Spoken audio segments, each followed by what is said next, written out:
This has been the most eventful Davis Cup qualifier weekend in a minute, and it really has nothing to do with the actual tennis play rather than the drama, as we had two significant controversial moments within a day of each other. I'll talk about Arthur Fils, aka public enemy number one of Brazil, and Cristian Garin, who was penalized after he got hurt by his opponent Zizou Bergs. Hey, I'm Christian Knight, and welcome to Christian's Court, where I cover tennis from all angles. If you have not yet already, make sure you subscribe and click that notification bell so you're notified whenever I post more tennis drama news like this. Starting out with the first incident, Thiago Seyboth Wild had fans shook with this aggressive handshake he gave Arthur Fils after Fils won their Davis Cup match 6-1, 6-4 in France versus Brazil. For context, the drama started at 4-all in the second set, breakpoint for Fils, when Arthur hit a shot right at Seyboth Wild, and the umpire ruled that the ball hit Wiald's racket and he thus awarded the point to Fils. Thiago was not happy at all about this, and he seemingly pleaded with Arthur to say something to the umpire and tell him that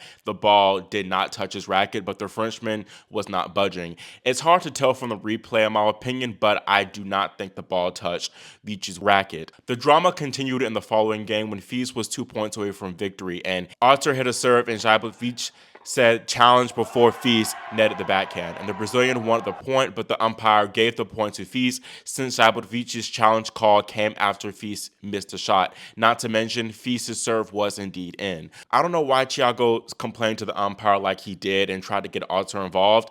That was a little bit weird to me, especially because I think the umpire ultimately made the right call, as he did challenge, and thus it's not his point, especially since Fils' serve was in. Then when they shook hands, Arthur tried to put his arm around Thiago's, shoulder, but the Brazilian was having none of it. He pointed in his face and got very aggressive with the Frenchman. Fils did not take too kindly to the disrespect, and he wanted to get his point across, but the team captains kind of de-escalated the situation and separated the two guys. I saw many fans, especially Brazilians, come for Arthur heavy this weekend and said that he was a coward, he's a poor sport, and yada, yada, yada. It was a lot. I think it was a bit of a close call, and again, I do believe the ball did not touch Thiago's racket, but I don't believe we should expect Arthur to just give up a point like that.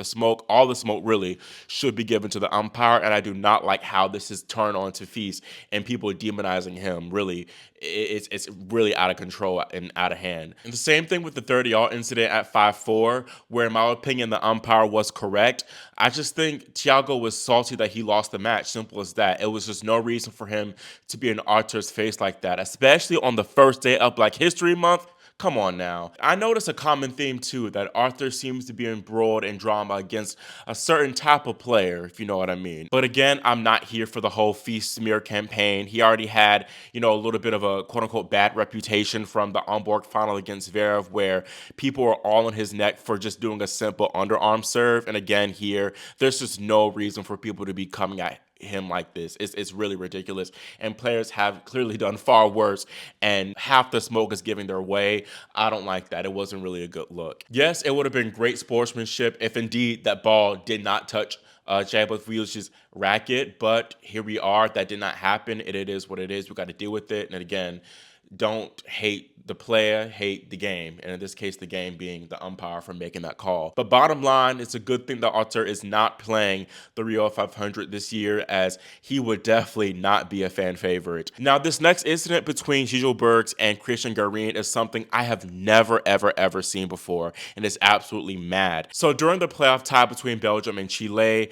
Belgium led 2-1, and Bergs, playing for Belgium, was looking to clinch the tie when he took on Garin. Zizou hit a passing shot winner to break and go up 6-5 in the decider, and the Belgian was clearly very hype, and he did way too much because he bumped his shoulder right into Garin's right eye, causing the Chilean to fall down on the court in distress. Garin was pissed, and he and his team wanted a default win, and after he received medical treatment, he refused to play for over 10 minutes, but instead of Bergs being the one who was disqualified, Garin was punished. The chair gave Cristian a game penalty for multiple time violations, 3 in fact, which gave Bergs the victory since he was already a game away from winning, and that meant that Belgium won the tie 3-1 over Chile. The official Chilean Olympic Committee X account said, "We have no words to describe the unsportsmanlike situation that occurred in the Davis Cup. The injury did not allow Cristian to continue playing, and Chile lost due to warnings, in one of the saddest and most unfair episodes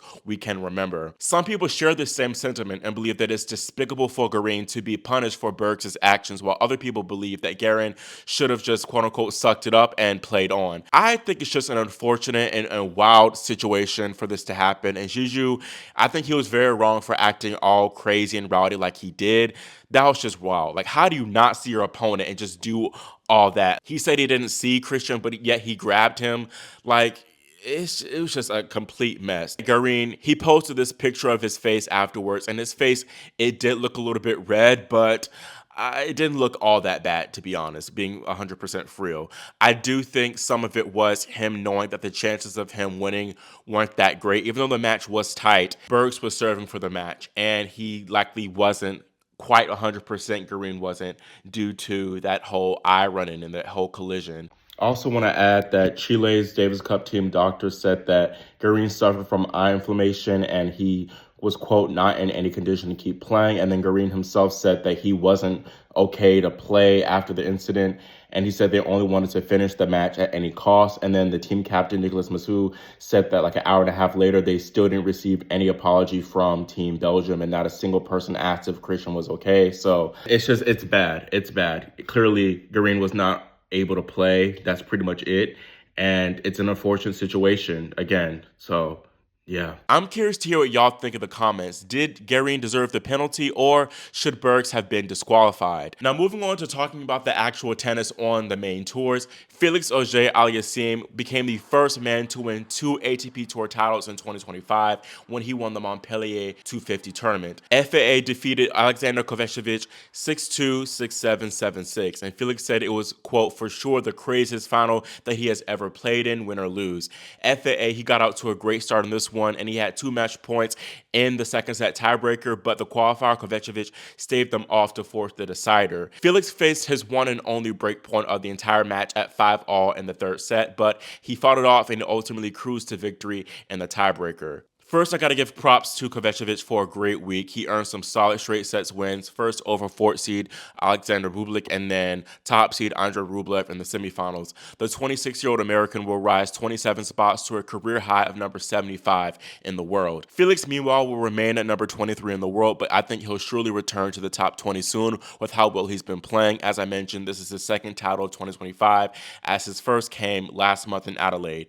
And clearly, Felix likes the indoors, as 6 of his 7 ATP titles came indoors, which is quite something. 30-year-old Ekaterina Alexandrova is our biggest title winner of the week, and she won her biggest title of her career when she took home the Linz 500, defeating Diana Yastremska 6-2, 3-6, 7-5. This match was probably even crazier than Felix's final, as Alexandrova, she first led Yastremska 6-2, 3-love, and then she lost 9 games in a row from that point. But the Russian, who finished runner-up in her last 2 Linz finals, was not to be denied. She clawed back and finished the deal on her 5th match point to claim her 5th tour title. This was a solid run from the Russian, who clobbered the top seed Karolina Muchova in the semifinals, and she'll now rise 5 spots to number 25 in the world. Yastremska, meanwhile, she'll shoot up 22 spots to number 50. And then Elisa Mertens, she also claimed a title, her 9th in fact, when she dispatched of American An Lee 6-1, 6-4 in the Singapore Open final. World number 5 Elena Rybakina made a lot of headlines last month due to her tumultuous coaching situations. She first rehired Stefano Vukov, who is currently being investigated by the WTA for alleged misconduct. Then she parted ways from fellow former Wimbledon champion Goran Ivanisevic after she fell to Madison Keys in the Australian Open 4th round. Now the most recent development is that Rybakina has added Davide Sanguinetti to her team as she competes in Abu Dhabi this coming week. Davide coached former world number 1 Dinara Safina, and he's currently working with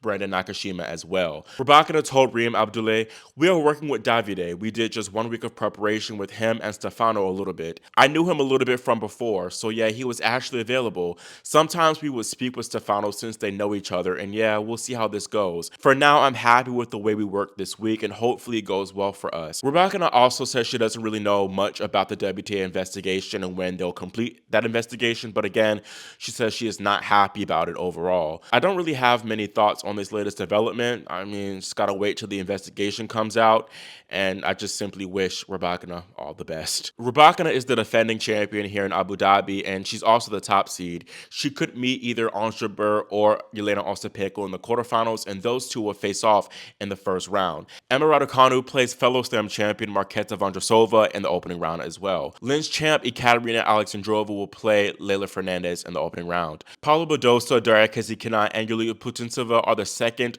third, and fourth seeds. Naomi Osaka was supposed to play in this tournament, but she withdrew to an abdominal injury. And Danielle Collins, she also pulled out due to an injury she sustained at the Australian Open, but she's currently on that Bahamas vacation she promised she'd go on, which is of course paid for by the Aussie Open crowd. Now there are also two 500s going on the men's side in this coming week. First is Rotterdam, which is headlined by Carlos Alcaraz. He plays Botic van de Zandschulp in the first round, and he could meet Felix Auger-Aliassime in the second round, followed by Olga Rune in the quarterfinal.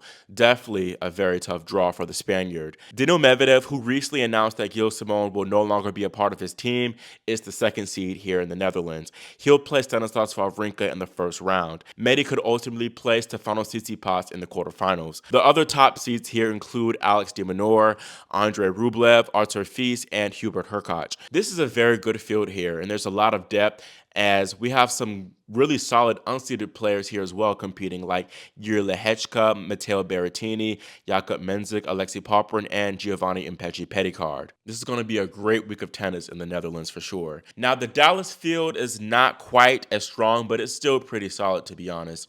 The top seed, Taylor Fritz, will open against Arthur Rinderknecht, and those two have a little bit of history dating back from Wimbledon, where Taylor told Arthur to have a nice flight back home. Then defending champion Tommy Paul is in Taylor's half. They could play in the semifinals. Then in the bottom half, there's Casper Ruud, the second seed, and he has Francis Tiafoe and Ben Shelton joining him in that part of the draw. That is it for this video, and let me know your thoughts on all the Davis Cup drama. Who do you side with in both cases? And then also, who do you believe will take home the titles in these upcoming 500 tournaments? Leave your thoughts in the comments below, and again, make sure you subscribe and click the notification bell so you are notified whenever I post more updates. Thank you all for watching and for your support, and I'll see you all next time here on Cristian's Court.